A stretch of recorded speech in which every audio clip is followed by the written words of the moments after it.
Flames leaked at the doorstep of St Mary's Star of the Sea on New Year's Eve. Coming within metres of the historic church, it was a small army of parishioners and community members that saved it. We were also at the point where the road was blocked, the highway at Corks Lane, for 3 nights.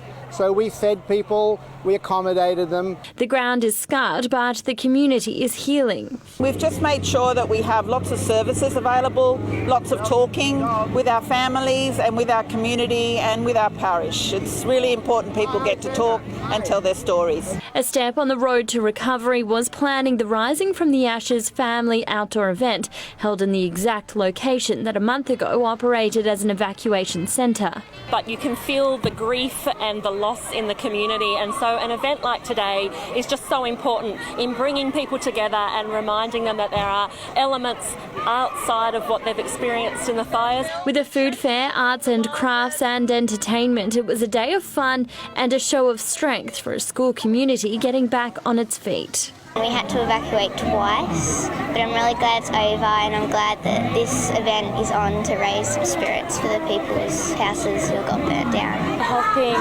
our community just raise some spirits because of the fires. Samara Gardner, Win News.